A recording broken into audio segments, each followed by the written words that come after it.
Bom, no vídeo de hoje quero falar sobre o mercado de transferências oficialmente aberto nessa última segunda-feira, dia 3 de julho, e assim, Cruzeiro que promete uma janela bem agitada, com até 5 a 7 reforços que vão chegar no time e 3 já desses confirmados. Além disso, quais são os outros alvos do Cruzeiro de nomes e também as funções que o Cruzeiro busca, como por exemplo atacante, zagueiro, será que vai buscar mais laterais? Quero trazer aqui nesse vídeo sobre algumas dessas possibilidades e os reforços até aqui já confirmados, que devem ter algumas atualizações e anúncios no decorrer dessa semana.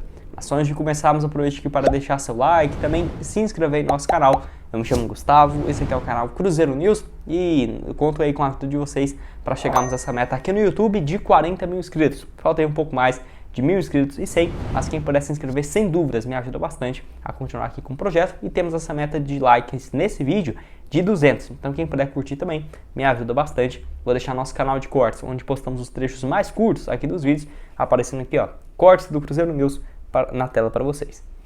Bom, então o Cruzeiro que já tem acertos encaminhados com alguns jogadores, como por exemplo o Lucas Silva, jogador que no momento que eu estou gravando esse vídeo na segunda-feira, ainda não foi anunciado pelo Cruzeiro, mas tem grande chance de ter esse anúncio, ainda mais que agora que reabre a janela e já pode estar à disposição no duelo contra o Vasco. Além disso, o Lucas Silva é um jogador que chega para essa função de primeiro volante, não diria primeiro volante, mas um meio campista no central, que pode tanto defender quanto atacar, mas não acho que vai ser a primeira opção do Cruzeiro para marcação e muito menos uma opção para vai ser um meia de criação e tudo mais. Não é essa a característica do Lucas Silva, que não vinha sendo aproveitado pelo Grêmio, basicamente nessa temporada e no ano passado inteiro, onde nesse período de mais de 1 ano e 7 meses foram apenas 46 jogos, um número muito baixo, 1 gol marcado e 2 assistências, média muito menor do que ele teve em uma temporada só pelo Grêmio em 2021, onde jogou naquela temporada 48 partidas, 3 gols e 3 assistências. Lembrando que o Cruzeiro também busca outras opções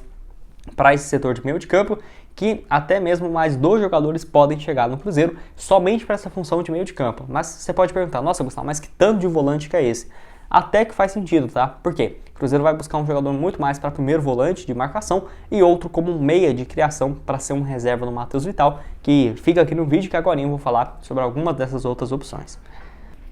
Bom, outro aqui também, igual o Lucas Silva com 30 anos, esse que já foi anunciado é o Eliberton Palácio, jogador que tem 30 anos de idade, colombiano, pode atuar como lateral direito ou como zagueiro. Ainda estou muito na dúvida em qual vai ser a função que o técnico Pepa vai escalá-lo. Para falar bem a verdade, nessa última temporada europeia, onde ele jogou 25 jogos pelo Elche, foi titular absoluto, ele jogou muito mais como lateral direito, tá? O time às vezes revezava uma linha de 3 defensores e ele acabava caindo pela beirada. Então, pode fazer um papel de zagueiro ou como lateral direito. Como ele não é um jogador muito alto, mesmo o Oliveira não vivendo uma fase muito boa, o Castanho até que eu tenho gostado do futebol dele, não tá tão ruim, mas o Oliveira não vivendo uma fase muito boa, mesmo assim não vejo ele ficando no banco de reservas por agora. Eu acho que o Palácios pode vir a ser uma opção tanto como lateral, porque o William direto, todas as partidas ele deixa a equipe e é substituído, para entrar numa função muito mais o Eliberton como marcador, muito melhor do que o William, e ainda mais quando estiver ganhando, precisando segurar o resultado, é uma peça que chega, na minha opinião, para no mínimo ser um 12º jogador, isso se não assumir a titularidade jogando como zagueiro pelo lado direito do campo. Jogador que já passou por vários times do futebol colombiano, foi bem pelo Deportivo Cali, pela equipe também do Atlético Nacional, onde esteve por último entre 2018 a 2020, jogou mais de 120 jogos nesse período pela equipe, 1 gol e 10 assistências. Lá no futebol europeu também, jogou pelo Elche 2 temporadas e meia consecutivas, basicamente. Nesse período foram mais de 80 jogos, não marcou nenhum gol, mas deu aí também outras 3 assistências. Quero que você deixe aqui embaixo o que acha do Eliberton Palácios, esse que é o único que foi anunciado até aqui. E o outro também que deve chegar é a respeito do atacante Paulo Vitor, que chega de empréstimo junto ao Valladolid. Na teoria seria empréstimo, mas o Cruzeiro vai realmente assinar um vínculo com ele até dezembro de 2025, que era o mesmo vínculo que ele tinha lá com o Valladolid. Então o Cruzeiro não teve muito o que fazer, a não ser ceder esse contrato longo para o Paulo Vitor. Jogador que estava por último lá no Rio Ave, até o Cruzeiro já afirmou que não vai ser somente ele que vai chegar para a ponta, e sim para complemento de elenco. 29 jogos, apenas 1 gol e 1 assistência. É números ruins, Gustavo? Sim, mas ele jogou muito como lateral esquerdo, cara? Então é difícil você cobrar que ele vai fazer 15 gols jogando como lateral. Não espere que ele vai chegar e ser uma peça importante, mas pelo menos um reserva para o Bruno Rodrigues, que o Cruzeiro teve a competência de chegar numa Série A sem ter um reserva na ponta esquerda, por incrível que pareça. Eu acho que já está no caminho, o Paulo Vitor ali para complemento de elenco, ok, não vai excelente, mas como o Cruzeiro vai buscar outras opções no mercado pelas beiradas, para complemento de elenco, mais um ponta não tá tão ruim assim, apesar de que tem a chance dele não dar certo, né? Assim como qualquer outra contratação, jogador de 24 anos. Jogou também pela equipe B do Valladolid, foram mais de 50 jogos pelo time B, 9 gols marcados. A única experiência que ele teve profissional foi pelo Vasco, 2017 e 2018, 25 jogos, 1 gol e 1 assistência, além também no período que ele passou por algumas equipes da segunda divisão do futebol espanhol, como por exemplo Albacete e Marbella, duas equipes aí onde ele somou no total um pouco mais de 24 jogos, 3 gols e 4 assistências. Quero que deixe aqui embaixo então sobre esses 3 reforços, os únicos confirmados realmente até aqui, mas com algumas expectativas de vários chegarem, quem sabe até mesmo 7 reforços, ou seja, além desses 3, mais 4. No pior das hipóteses, eu vejo o Cruzeiro no mínimo mesmo trazendo mais 2 jogadores que eu quero comentar aqui com vocês. Bom, onde igual eu falei, né, o Cruzeiro busca aí mais uma opção de zagueiro. Qual seria o melhor dos cenários, Gustavo? O Cruzeiro buscar um zagueiro, um volante de marcação, um meia de criação e mais um ponta. 4 reforços, somando esses 3, seriam no total 7, né? Então, assim, seria o máximo que eu vejo até aqui, mas no mínimo o Cruzeiro vai buscar, assim, pelo menos 2 nomes. Por exemplo, algumas opções que têm sido especuladas para primeiro volante, o grande alvo, para falar a verdade, seria o Flávio, que pertence ao Trabzonspor e que estava por último no Alto A1. Esse que acabou sendo reapresentado lá no clube turco, que tem sim essa possibilidade de negociação, não é algo tão complicado, mas se o Cruzeiro quiser ficar com o volante Flávio de 30 anos, vai ter que pagar uma compensação financeira. É um ótimo jogador, já jogou junto com o Gilberto no Bahia, foi uma peça fundamental na equipe durante mais de 2 temporadas, pela equipe baiana, foi muito bem numa Série A.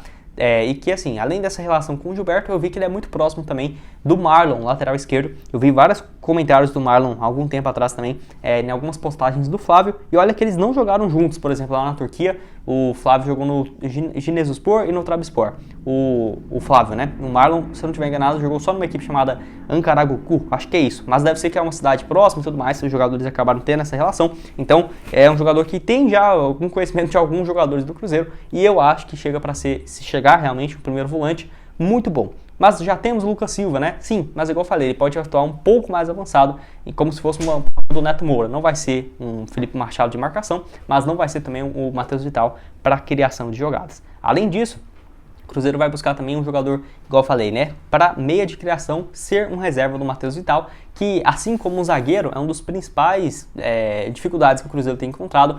Por exemplo, o Lucas Crispim foi especulado, não deve sair, mesmo faltando 6 meses de contrato. Fortaleza não tem interesse de liberá-lo de graça, então deve seguir para ser um 12º jogador da equipe do Fortaleza. E além disso, outras opções, por exemplo, igual o Lucas Crispim, já basicamente descartado, e assim também como o Léo Cittadini, que tem esse contrato com o Atlético Paranaense encerrando, mas o Atlético não quer negociá-lo com o Cruzeiro por conta daquela pedida de mais, se não tiver ganhado 20 milhões, né, que quer junto ao Vitor Roque, então acaba que essa possibilidade diminui. Então, o Léo Cittadini, se não avançar com o Vasco, nós podemos esperar ele e o Zé Ivaldo sendo uma opção, por exemplo, para zagueiro e um jogador de meio ofensivo, mas só pro ano que vem, que não cumpre os objetivos do Cruzeiro, que seria para essa temporada, né? São ótimos jogadores, mas o Atlético não vai fazer negócio com o Cruzeiro e, na teoria, só vai chegar pro ano que vem, então não soluciona o problema. Para meio ofensivo foi especulado o Tabata também, já trouxe vídeo aqui no canal. Esse que é mais complicado porque o Palmeiras não tem interesse de liberá-lo, tá? Então é uma função de meio ofensivo que o Cruzeiro tem encontrado muitas dificuldades. De zagueiros, depois que passou o Zé Ivaldo e o Rodrigo Caio, basicamente o Cruzeiro não especulou mais ninguém. Não tem sido fácil também essa função de encontrar um novo zagueiro, né, para o técnico Pepa. Pontas no mercado da bola também o Cruzeiro não especulou muito, para falar a verdade também. Eu peguei vários aqui nomes especulados, nenhum, tá? Nenhum realmente de função de ponta esquerda, ponta direita, que o Cruzeiro, claro, deve seguir no mercado de olho, mas até agora não apresentou nenhuma proposta oficial, nem nada nesse sentido, por jogadores nessa função, que, vale lembrar também, né, tem um mercado todo aí pela frente ainda, que só fecha no dia 2 de agosto, mas é muito melhor você já ter os seus reforços engatilhados, ou podendo jogar no próximo final de semana contra o Vasco, dia, se não estiver enganado, dia 6, dia 7, do que, por exemplo, só na próxima, próximo de fechar, no dia 2, que perde aí pelo menos umas 4, 5 rodadas da Série A. Lembrando também que o Cruzeiro não desistiu de um centroavante, tá? Então pode aumentar esse número até para 8 reforços, mais 5 além dos 3 que nós já temos engatilhados. Teve alguns nomes especulados para centroavantes, como por exemplo o Rodrigo Muniz, que pertence ao Fulham, nesse bem descartado, bem difícil de pensar na contratação. Um dos alvos principais poderia ser o Rafael Navarro, muito parecido com a situação do Tabata, mas que tem um salário menor, então não seria tão impossível de pensar